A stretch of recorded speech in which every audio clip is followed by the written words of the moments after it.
बिस्मिल्लाहिर्रहमानिर्रहीम। ओके बेटा, स्टार्ट करते हैं। लास्ट टाइम बेटा हम लोगों ने जो चैप्टर स्टार्ट किया था that is time value of money, उसमें तकरीबन हमने उसको 2-3 हिस्सों में डिवाइड करके हमने स्टडी किया था और उसमें तकरीबन हमने सारे टॉपिक्स कर लिए थे। उसमें जस्ट एक छोटा सा टॉपिक रहता है, उसके बारे में आज मैं आप लोगों को बताऊंगा। उसको कैसे सॉल्व करना है वो बताऊंगा और उसके बाद ये टॉपिक हमारा जो है वो कंप्लीट हो जाएगा।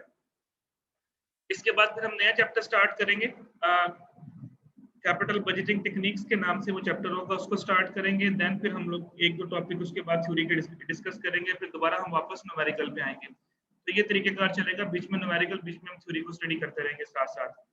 तो जो लास्ट टॉपिक बेटा हमारा इस चैप्टर का name of the topic is amortization schedule.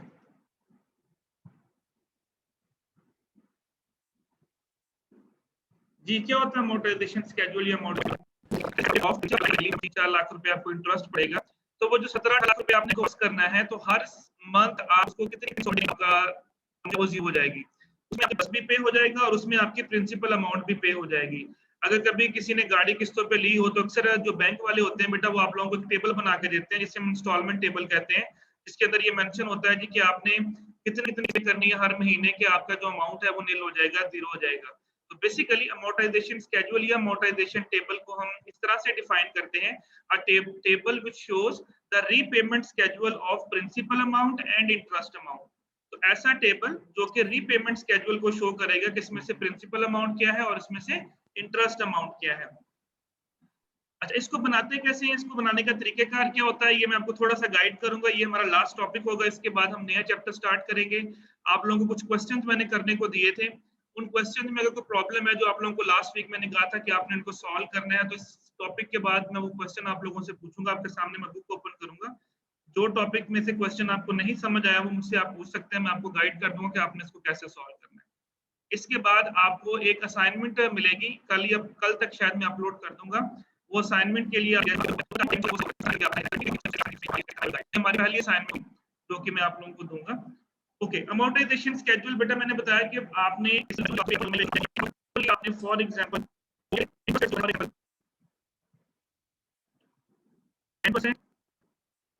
बेटा कोशिश किया करें, टाइमली ज्वाइन कर लिया करें। मैं जब आप बीच में ज्वाइन करते हैं तो बीच में मुझसे लिखा नहीं जाता।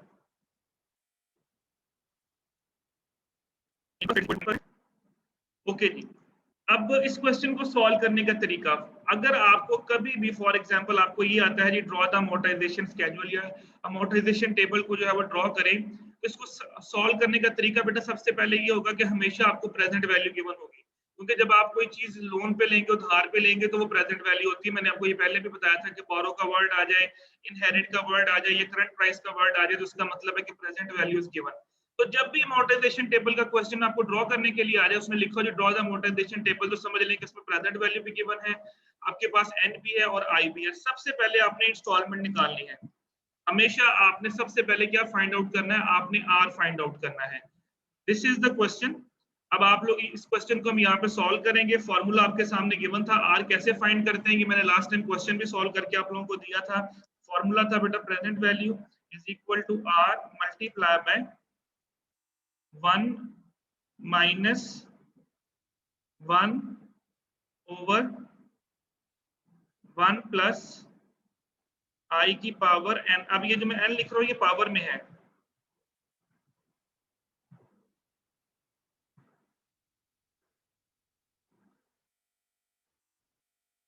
डिवाइडेड बाय आई। तो ये बेटा आपके पास फॉर्मूला था, इसमें आप वैल्यूज पुट करें और सबसे पहले आपने फाइंड आउट करना है आर। तो ये आपके पास 25,000 गिवन है, आर हमने फाइंड आउट करना है।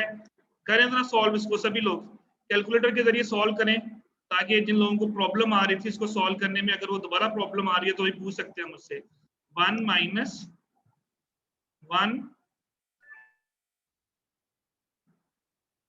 डिवाइडेड बाय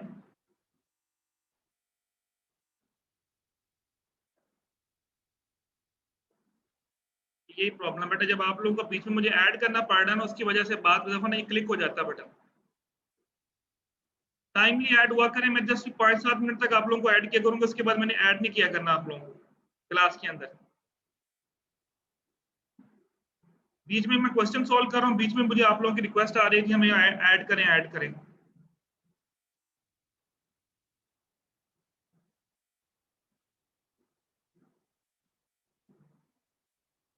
ओके, कैलकुलेटर के ऊपर जरा सॉल्व करें, क्या क्या वैल्यू आती है? 1 प्लस आई बेटा आपके पास है 10%, तो 10% मीन 0.1, इसकी power n, n is 4 divided by i is 0.1। Okay, अब इसको कैसे सॉल्व करना था? इसको सॉल्व करने का तरीका बेटा मैंने आपको ये बताया था कि पहले 1 प्लस 0.1 करें, जो आंसर है उसकी पावर लें 4, आंसर लिखा रहने दे, फिर लिखें 1 डिवाइडेड बाय आंसर, फिर लिखें 1 माइनस आंसर, फिर लिखें डिवाइड बाय 0.1। करें जरा solve, tell me the answer क्या आ रहा है, इस फैक्टर को कैलकुलेट करके क्या आंसर आ रहा है? सर 3.169। तो टोटल का आ रहा है 7।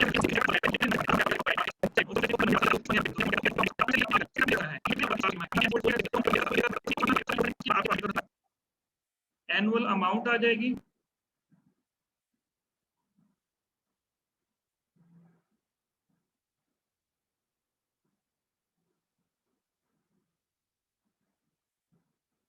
इंटरेस्ट अमाउंट आ जाएगी,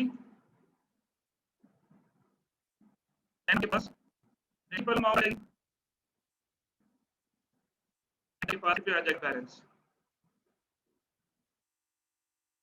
एन को आप टाइम पीरियड भी लिख सकते हैं, इंग्लिश में लिखना चाहें तो जहां पे मैंने एन लिखा है इसको आप टाइम पीरियड भी लिख सकते हैं। अब इस क्वेश्चन को बेटा हमने सॉल्व करना है, ये टेबल बनेगा आपका 4 ईयर्स का, तो हमेशा जब भी आपने अमोर्टाइजेशन टेबल का क्वेश्चन स्टार्ट करना है, इसको हमेशा आपने बेटा 0 से स्टार्ट करना है। 0, 1, 2, 3 और 4 ईयर्स का बनेगा ये आपका। तो ये आपका 0 से इसलिए स्टार्ट करेंगे कि 0 मीन नथिंग, इससे आपकी कैलकुलेशन आसान हो जाएगी, इसमें चांसेस ऑफ एरर जो है वो कम हो जाएंगे, क्योंकि 0 का मतलब है जो आपने अभी लोन पे अमाउंट ली है, जस्ट आपने वो जाके बैलेंस में लिख देनी है, और बैलेंस में जाके हम लोगों ने कितना लोन लिया था? 25,000, तो ये बेटा मैंने 25,000 लिख दिया, 0 के आगे मैंने कुछ नहीं लिखा, 0 जस्ट इज ब्लैंक, क्योंकि 25,000 पे आपने लोन लिया। अच्छा, अब आते हैं फर्स्ट ईयर पे। अब आपने कितनी इंस्टॉलमेंट निकाली है बेटा? आपने निकाली है 7,889, ये आप चारों सालों में लिख देंगे 7,889, यहाँ पे भी आ जाएगा 7,889, देन थर्ड ईयर पे भी आपका आ जाएगा 7,889, और फोर्थ ईयर पे भी आपका आ जाएगा 7,889, यानी ये वो 4 किस्तें हैं जो आपने पे करनी है तभी। अब इसमें कितनी इंटरेस्ट की अमाउंट है और कितनी प्रिंसिपल की अमाउंट है, वही टेबल आपको अमोर्टाइजेशन टेबल बताएगा। तो मैंने अभी थोड़ी देर पहले एक्सप्लेन किया था कि अमोर्टाइजेशन टेबल आपको बताता है the repayment schedule of principal amount and interest amount. अच्छा, अब सबसे पहले आपने यहाँ पे निकालनी है इंटरेस्ट अमाउंट पहले साल की। अब करना ये है कि जब भी आपने क्वेश्चन सॉल्व करना, हमेशा आपने एंडिंग बैलेंस पे जाना है, जो आपके पास एंडिंग बैलेंस होगा उसका आपने उतने परसेंट लेना है जितने परसेंट क्वेश्चन में गिवन है। अब यहाँ पे मैं फॉर एग्जांपल मैं यहाँ पे ऊपर करके इसको सॉल्व कर देता हूँ यहाँ पे, ताकि आप लोगों को ध्यान में रहे। ओके, फर्स्ट ईयर के लिए हम कैलकुलेट करते हैं, एंडिंग बैलेंस है हमारे पास 25,000, इसका आप लेंगे 10%, इसका आप 10% लेंगे तो मेरा ख्याल है कि 25,000 का 10% 2500 बनेगा, चेक कर लेंगे, यही बनेगा। जी सर यही है, ओके, अब पहले साल 2500।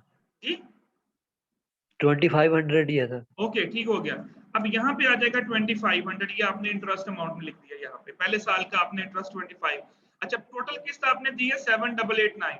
अब आपने क्या करना है, 7,889 में से ये 2500 जो है ये माइनस कर देना है, जो आंसर आएगा उसको आपने यहाँ लिख देना है। करने जरा माइनस, क्या आंसर आ रहा है? सिर्फ 5389। सॉरी, दोबारा बोले बेटा। 5389। 5389। 5389, ओके, 5389 आपके पास प्रिंसिपल अमाउंट आ गई। अब आपने ये जो बैलेंस है इस 25,000 में से इस 5389 को माइनस करें। जी बेटा। 19611। 19611, ओके, 19611। अब देखिए बेटा, जो पहली हमने कैलकुलेशन की है सारी की सारी, अब इस कैलकुलेशन को जरा गौर से देखिएगा। हमने बोला था कि जो अमोर्टाइजेशन टेबल होता है, it shows the repayment schedule of principal amount and interest amount. इसका मतलब है कि जो पहली किस्त आपने दी है 7,889 की, इसमें 2,500 रुपया इंटरेस्ट का शामिल है और 5,399 रुपए जो है ये आपकी प्रिंसिपल अमाउंट के शामिल है। अगर आप इन दोनों को प्लस करेंगे तो ये 7,889 बनेगा। यानी पहली किस्त जो आपने बैंक को पे की उसमें 2,500 रुपया इंटरेस्ट का गया है और 7,85389 जो है ये आपके पास उसकी अमाउंट गई है। एक सेकंड में अगर होल्ड कीजिएगा।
तो ये इस तरह से बेटा ये टेबल आपको शो करेगा। अब सेकंड ईयर पर जब हम जाएंगे अगेन बेटा वही वाला प्रोसीजर जो हमने अभी फॉलो किया, जो आपका एंडिंग बैलेंस होगा, आप देखिए यहाँ पे एंडिंग बैलेंस है 19,611।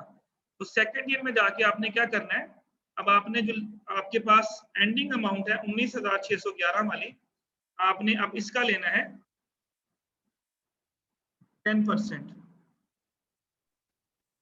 जो भी आपके पास एंडिंग बैलेंस आएगा हमेशा आपने उसकी परसेंटेज लेनी है। तो ये बनेगा 19611, 1961 बनेगा, 0.1 बनेगा, 0.1 हम इग्नोर कर देते हैं, पॉइंट्स में नहीं ले रहा मैं, और होल फिगर्स में लेते जाए।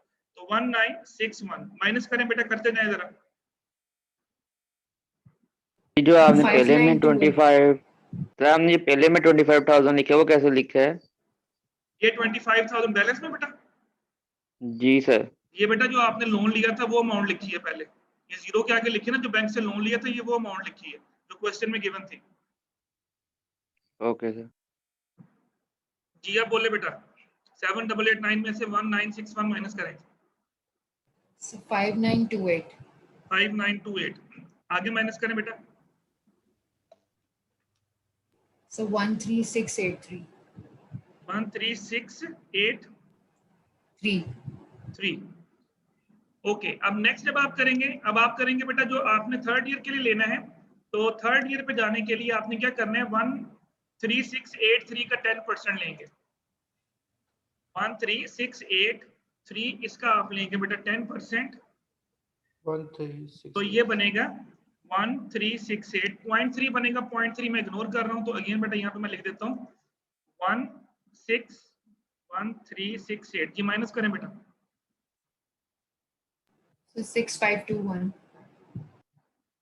6529 21. 21 ओके बेटा, आगे बेटा। So 7162. 7162 और लास्ट में बेटा आपने क्या करना है, फोर्थ ईयर के लिए जब हम फोर्थ ईयर की कैलकुलेशंस करेंगे तो फोर्थ ईयर में हम लोग 7162 का लेंगे 10%।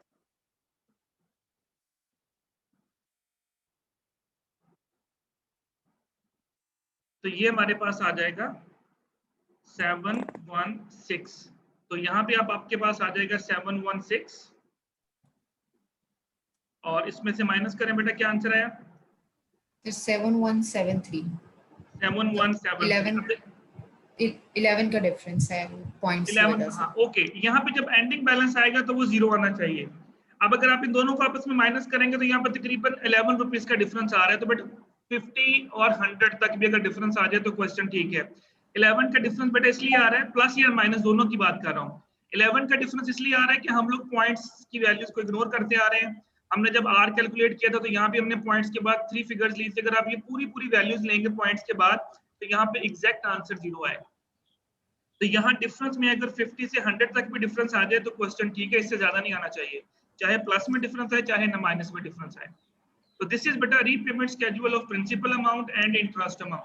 कि जब आप लोगों ने जो टेबल होगा ये आपको ये बताएगा कि आपने हर साल या हर महीने जिसका भी टेबल बना रहे हैं आपने कितनी अमाउंट पे करेंगे तो आपके पास ये अमाउंट आएगी। ये बेटा यहाँ तक कोई problem, anyone, any confusion? Sir for example कभी यहाँ पे -11 आ रहा है तो सर कितना एक्सीड कर सकते हैं प्लस में जाके? फॉर एग्जांपल 11 पॉजिटिव में आता फिर प्लस में आ जाए या माइनस में आ जाए डजंट मैटर, 100 तक एक्सेप्टेबल है। मैं बोल तो रहा हूँ आपको, -100 आ जाए +100 तक डिफरेंस आ जाए तो इट्स ओके, क्योंकि हम लोग पॉइंट्स को इग्नोर कर रहे हैं ना यहाँ पे। अगर आप यहाँ पे एग्जैक्ट जीरो लेके आना चाह रहे हैं तो मैंने बोला कि फिर आप ये वाली सारी वैल्यूज भी पॉइंट्स के बाद पूरी लिखें और ये जो हम इंटरेस्ट ले रहे हैं इसके बाद भी पॉइंट्स के बाद पूरी वैल्यूज लिखें, तो देन आपका एग्जैक्ट आंसर यहाँ पे जीरो आ जाएगा। सर मुझे ये नहीं समझ आई, अगर हमने सेकेंड ईयर का निकाला है 1961, उससे पहले जो 2.1 वाली वैल्यू आई है वो कहाँ से आई है? 2.196 वाली सेकेंड ईयर में जो वैल्यू है जिसमें 10% हमने लिया है 1961 निकालने के लिए। 1961 कैसे निकाला है ये पूछ रहे हैं मुझसे? जी सर, जी ये सर। बेटा देखिए, ये मैंने बोला था कि एंडिंग बैलेंस में जाना है। ये जो पहले साल का एंडिंग बैलेंस होगा ना, इसको आपने उसका 10% लेना है। 10% क्वेश्चन में गिवन है, हमेशा बैलेंस का 10% लेना है। तो जब पहले साल के लिए निकाला तो बैलेंस हमारे पास 25,000 था, उसका 10% निकाला तो 2500 आ गया। जब 19611 का 10% निकालेंगे तो 1961 बनेगा। जब 13683 का 10% निकालेंगे तो 16, ये देखिए मैंने ऊपर सॉल्व किया हुआ सारा, ये देखिए एंडिंग बैलेंस का आपने 10% लेना है। ये 10% कहाँ से आई? ये क्वेश्चन में गिवन था डाटे में। तो क्वेश्चन में जितनी परसेंटेज गिवन होगी उतनी परसेंटेज आपने लेनी होगी। ठीक है सर, थैंक यू। ओके बेटा, तो ये तब तक लेते जाना है जब तक 0 ना आ जाए। मतलब जितने साल का बनना है टेबल, जितने साल क्वेश्चन में गिवन होंगे ना, उतने साल के बाद एग्जैक्ट आंसर 0 आना चाहिए। ये नहीं कि मैं 5वें का शुरू कर दूंगा, 6ठे का शुरू कर दूंगा, नहीं। जितने साल क्वेश्चन में गिवन है उसकी आखिरी जो साल होगा उसमें वैल्यू 0 आनी चाहिए। मैंने कहा अगर डिफरेंस 100 तक आ जाए तो एक्सेप्टेबल है, क्योंकि हम पॉइंट्स को इग्नोर कर रहे हैं। लेकिन अगर हजारों में फर्क आ रहा है तो फिर आपको क्वेश्चन गलत है, फिर आप कहीं पे गलती करके आ रहे हैं। तो जरा इसको ऊपर कीजिएगा जरा, क्वेश्चन जहाँ आपने लिखा है इसके ऊपर। जी बेटा दोबारा बोले, क्या बोला आपने? सही है, स्लाइड जरा ऊपर कीजिएगा जहाँ आपने क्वेश्चन लिखा है। अच्छा, क्वेश्चन लिखा हुआ था, ये बेटा क्वेश्चन है, ये देखिए। प्रेजेंट वैल्यू 25,000 थी, n 4 इयर्स है, i 10% है, और सबसे पहले हमने r फाइंड किया। ये i 10% जो मैंने क्वेश्चन में सॉल्व किया, ये 25,000 जो आपने लोन लिया था, यहाँ से मैंने क्वेश्चन स्टार्ट किया। Okay sir. अंडरस्टैंड? जी सर। ओके बेटा, अब मैं आपको आपकी बुक ओपन करता हूँ यहाँ पे। उस बुक में से हम क्वेश्चन देखते हैं, अमोर्टाइजेशन टेबल से रिलेटेड क्वेश्चन अगर वहां पे गिवन है तो उसको हम देखते हैं जो आप लोगों ने सॉल्व करना है। चैप्टर नंबर 3 बेटा हम स्टडी कर रहे थे। This is the last topic जो हमने स्टडी किया। अभी मैं आपके सामने इसकी प्रॉब्लम्स ओपन कर रहा हूँ चैप्टर की।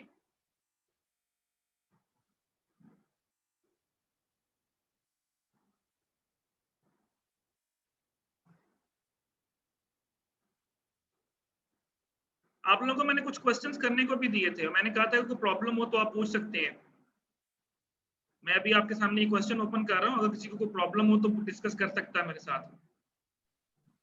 सर क्वेश्चन नंबर 9 है, वो बता दी। चले मैं वो भी बता देता हूँ, पहले हम इसको जरा कंप्लीट कर लें, उसके बाद 9 पे आते हैं।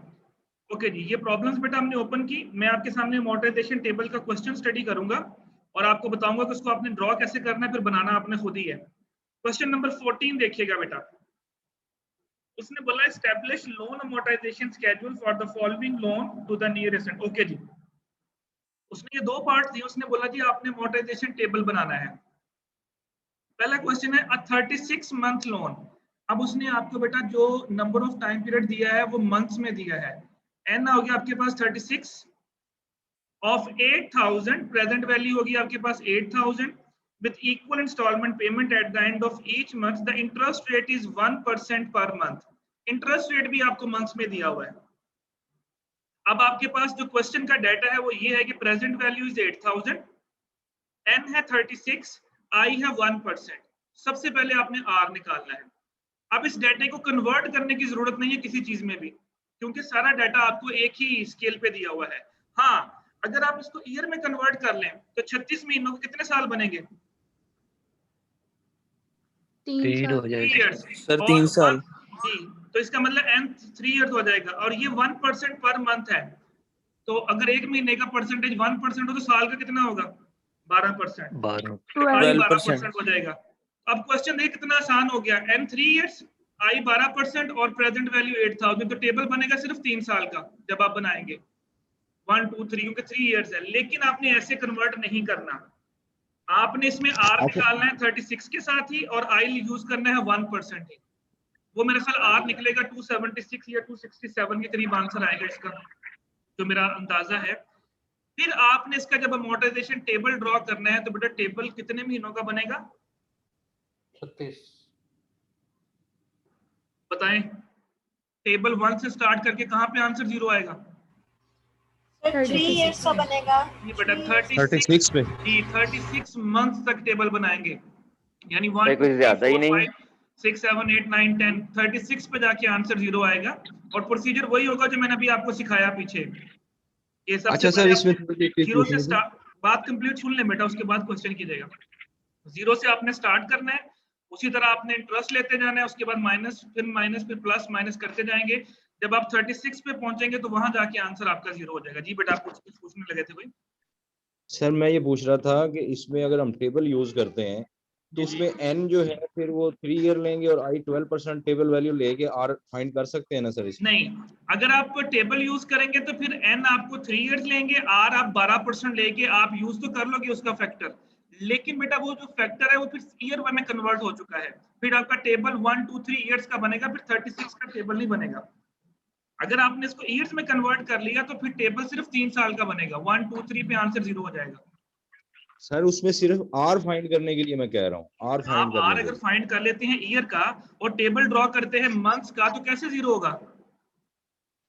बात फॉलो करें ना, टेबल जो है वो आपको मंथ्स में गिवन नहीं है, टेबल आपको ईयर्स में गिवन है, 1 ईयर 2 ईयर 3 ईयर 4 ईयर्स। अब आपने यहाँ पे इसको कर लिया, फॉर एग्जांपल मैं आपकी बात अंडरस्टैंड कर रही हूँ, आपने एन यहाँ पे किया 3 ईयर्स, आई आपने कर लिया 12%। अब आपने 3 को 12% में देके आर फाइंड कर लिया, तो आर निकलेगा वो बहुत बड़ा आर निकलेगा, तकरीबन कोई मेरा ख्याल अब 3 सालों के लिए अगर 8000 हो तो मेरा ख्याल है 3000 या 4000 का आर निकलेगा, निकाल के देख लीजिएगा। जी, ठीक हो गया अब सर, जब आप ठीक हो टेबल गया। जब आप टेबल बोले सर अगर हमारे पास एनुअल पेमेंट आए, फॉर एग्जांपल 1 साल का आ रहा है, तो हम उसको इवनली क्रू नहीं कर सकते, मतलब डिवाइड कर लिया अगर हम उसे 12 पे और हर साल की पेमेंट आ जाए सर हमारे पास। अगर आर जो है हम लेते ही 1% है और 36 पे वो जाके निकाल लें तो वो फिर तो आर ठीक आएगा ना सर? बिल्कुल सही आएगा, ऐसे ही आएगा। अगर आप 1% के साथ निकाल के उसको 36 का टेबल ड्रॉ करोगे तो फिर बिल्कुल सही आंसर आएगा बेटा। मैं आपको सिर्फ ये एक्सप्लेन करना चाह रहा हूँ कि आपने यूनिट सेम रखना है। अगर यहाँ पे 36 मंथ है तो यहाँ पे भी देखिए 1% पर मंथ है, यूनिट सेम होना चाहिए दोनों साइडों पे। ये नहीं कि आप इसको 3 कर ले और इसको 1% पर मंथ रहने दें, या इसको 12 कर ले और इसको आप 3 कर ले। मैं सिर्फ ये बात कह रहा हूँ कि दोनों तरफ जो यूनिट है वो सेम रखना है आपने। बी पार्ट देखें, बी पार्ट में उसने लिखा 25 इयर्स लोन। अब बी पार्ट भी जरा पढ़ लें, उसके बाद इसके ऊपर डिस्कशन कर लेते हैं दोबारा। 25 साल का लोन है, 1,84,000, 10% कंपाउंड एनुअल इंटरेस्ट। देखिए उसने यहाँ पे आपको एनुअल इंटरेस्ट ही दिया हुआ है, with equal instalment payment at the end of each year. अब ये 25 साल का है, इसको आप डायरेक्ट टेबल में देख सकते हैं क्योंकि टेबल आपका साल में होता है। अगर आपने आर फाइंड करना तो आप आर डायरेक्ट टेबल से निकाल सकते हैं। 25 को 10 में देखें, जो भी निकले उसको आर कैलकुलेट कर लें। अब ये भी जो टेबल बनेगा आपका, ये टेबल भी आपका 25 साल का बनेगा। जितना क्वेश्चन में एन गिवन होगा, टाइम पीरियड गिवन होगा, टेबल आपका उतना लंबा बनेगा। अंडरस्टैंड बेटा? एनी कंफ्यूजन बेटा? यस नो में आंसर दिया करें मुझे अगर समझ आ गई है। Yes sir. हाँ बताया करें यस सर। समझ आ गई है। अब ये जो दोनों पार्ट्स हैं ये बेटा यस सर। सॉल्व करने हैं। तो तरीकेकार मैंने आपको एक्सप्लेन कर दिया, क्वेश्चन पूरा मैंने आपको सॉल्व करके बताया कि कैसे सॉल्व करना है। वो था सिर्फ 4 साल का, इसमें सिर्फ टाइम पीरियड आपका इंक्रीज हो गया, प्रोसीजर सेम रहेगा, प्रोसीजर में कोई फर्क नहीं आएगा। सबसे पहले आपने आर फाइंड करना है, उसके बाद जितना टाइम पीरियड क्वेश्चन के अंदर गिवन है उस टाइम पीरियड के हिसाब से आपने टेबल ड्रॉ करना है। सर ए पार्ट का सिर्फ आर कंफर्म कर दें कि आर की क्या वैल्यू आ रही है। किसी ने कैलकुलेट किया बेटा? एक मेरा ख्याल बेटा 276 या 267 265.71 कितना? सॉरी 265.71। ओके 265 बेटा, 266 कर लें इसको राउंड ऑफ करके। सर ये कैसे आई है? हमने मतलब आई हमने लिया 0.01 एंड एन हमने 0.01 क्यों लेना 36 बेटा? लेना था। मैं हाँ ठीक है सर जी 0.01 से इंटरेस्ट रेट 1 और एन हमने 36 लेना। 36 लेना बेटा, एन बिल्कुल सही कह रहे हो। 1 प्लस 0.01 की पावर लें 36, 1 प्लस 0.01 की पावर लेंगे 36, फिर 1 divided by answer, 1 minus answer divide by 0.01 करके देखें क्या फैक्टर बना, उसको तो लाके डिवाइड कर दें। ये 266 वाला जो आंसर बता रहे हैं वो ठीक है, बिल्कुल इतना की आएगा जो मेरे ज़हन में आ रहा था। निकाल के देख लें यार बेटा, इसका ए पार्ट का निकाल के सर यही है, यही आ रहा है बेटा। कैलकुलेशन बेटा आप लोगों ने ठीक करनी है, कैलकुलेटर यूज करना आना चाहिए। मैं बार बार आपको यही बात कह रहा हूँ कि कैलकुलेटर के अंदर प्लस माइनस करना आपको आना चाहिए। इसीलिए मैंने लास्ट क्लास के अंदर बड़े आराम से आपको स्टेप बाय स्टेप सिखाया था किसको किस पे डिवाइड करना है, फिर 1 से डिवाइड करना है, फिर 1 में से माइनस करना है, फिर डिवाइड करना है। क्योंकि लाजमी नहीं कि पेपर्स में आपको टेबल अलाउ किए जाएंगे और टेबल हर जगह पे इस्तेमाल नहीं हो सकता। बाज दफा अगर आपका यहाँ पे इंटरेस्ट रेट पॉइंट्स में आ जाए तो भी टेबल इस्तेमाल नहीं हो सकता। जी अब आते हैं क्वेश्चन नंबर 9। किसी ने बोला था कि सर उसमें, जी बेटा ये मैंने लास्ट टाइम एक्सप्लेन किया था कैसे करना है। जी बेटा क्या प्रॉब्लम आ रही है क्वेश्चन नंबर 9 में? सर ये इसके अंदर लास्ट 5 जो है वो आंटी मारनी है लेकिन फर्स्ट में नहीं है। हाँ तो बेटा पहले 5 की मैंने बोला था आपने अलग अलग वैल्यूज कैलकुलेट करनी है सिंपल प्रेजेंट वैल्यू वाला फॉर्मूला लगा के, future value divide by 1 plus जी आई की सर। पावर n जो हमने पढ़ा था। इसमें n1 है, इसमें n2 हो जाएगा, इसमें n3 हो जाएगा, इसमें n4 हो जाएगा, इसमें n5 हो जाएगा। ये आपकी फ्यूचर वैल्यूज हैं। यहाँ पे आपके 5 आंसर्स आएंगे। जी सर। समझ आ गई? यानी आपने क्या निकालनी है, प्रेजेंट जी वैल्यू निकालना ना। तो प्रेजेंट वैल्यू का बेटा फॉर्मूला जो सिंपल वाला था वो ये था, future value divided by 1 plus I और इसकी पावर n। अब आपका n चेंज हो रहा है हर दफा। पहले साल के लिए आपका n 1 हो जी। जाएगा, फ्यूचर वैल्यू 1200 हो जाएगी, आई हमेशा सेम रहेगा जो उसने क्वेश्चन में गिवन किया हुआ है। दूसरे साल के लिए n 2 हो जाएगा, आई आपका वही रहेगा, प्रेजेंट वैल्यू फिर यहाँ पे निकालेंगे, फिर तीसरे की भी निकालेंगे, चौथे की भी निकालेंगे, पांचवें की भी निकालेंगे। इसी तरह जब आप इसको आगे फर्दर मूव करेंगे, अगले मतलब इसी क्वेश्चन का अगला हिस्सा जो यहाँ पे आ रहा है 5 के आगे देखें, छठा, सातवां, आठवां, नौवां और 10वां। अब यहाँ पे अगर आप देखेंगे तो यहाँ पे जो आपके पास अमाउंट है वो सेम है, इसमें आप एनओटी वाला फार्मूला लगा लें। जी। ठीक हो गया? इसमें n कितना हो जाएगा 5, 1 2 3 4 5 इयर्स है। ठीक हो गया? r आपके पास 1400 हो जाएगा, 1400 हो जाएगा। अभी माशाल्लाह स्टूडेंट्स हमें ज्वाइन कर रहे हैं और आई बेटा 14% है। तो 5 आंसर वो थे और एक आंसर इन पांचों का आ जाएगा, उन सबको आप प्लस कर जी। देंगे तो टोटल प्रेजेंट वैल्यू आ जाएगी। Okay sir, thank you. जी बेटा, एनीवन एल्स? ये तो मैंने लास्ट टाइम सर बेटा जी बोलें। सर क्वेश्चन नंबर 15 में n फाइंड करना है, तो सर वो लॉग के अलावा भी हो सकता है या हम लॉग से ही करेंगे? क्वेश्चन नंबर 15 में क्या करना है? सर हाँ, क्वेश्चन 15 में n फाइंड करना इसके लिए आप टेबल फॉर्मूला यूज कर सकते हैं। इसके लिए आप टेबल फॉर्मूला यूज कर सकते हैं। जो एनओटी वाले क्वेश्चन होंगे ना जिसमें आई और एन फाइंड करना होगा, उसके लिए आपको टेबल फॉर्मूला अलाउ किया जाएगा, क्योंकि इसमें आप लोग जब लॉग और एंटी लॉग का फंक्शन यूज करेंगे तो इट्स टू मच कॉम्प्लिकेटेड, क्योंकि उसका फॉर्मूला 1 - 1/1 कर सकते हैं यूज, जो भी आपने बोला लॉग वाला फॉर्मूला यूज कर सकते हैं, जो मैंने पहले करवाया था। लेकिन एनओटी वाले क्वेश्चंस के अंदर अगर आई और एन मिसिंग वाला क्वेश्चन आपको आता है तो टेबल आपको अलाउ किया जाएगा। अदरवाइज अगर सिंपल क्वेश्चंस आपको आते हैं तो आपको टेबल अलाउ नहीं किए जाएंगे। गॉट इट बेटा? Okay sir. Okay sir. Okay, इसके अलावा बेटा जितने क्वेश्चन मैंने आपको इस क्वेश्चन में किए हैं, टिक आउट करवाए, बस आप लोग वही कर लें। उसी पैटर्न के क्वेश्चन आपको आ सकते हैं पेपर में भी। लाजमी नहीं कि इन्हीं क्वेश्चन में से आएंगे, स्टेटमेंट थोड़ी चेंज हो सकती है, निकालना वही होगा, प्रेजेंट वैल्यू निकालें, आर निकालें, जिस तरह मैंने लास्ट टाइम आप लोगों को प्रैक्टिस करवाई थी, जो हम लोगों ने अमोर्टाइजेशन टेबल ड्रॉ करना सीखा। क्लियर है बेटा यहाँ तक?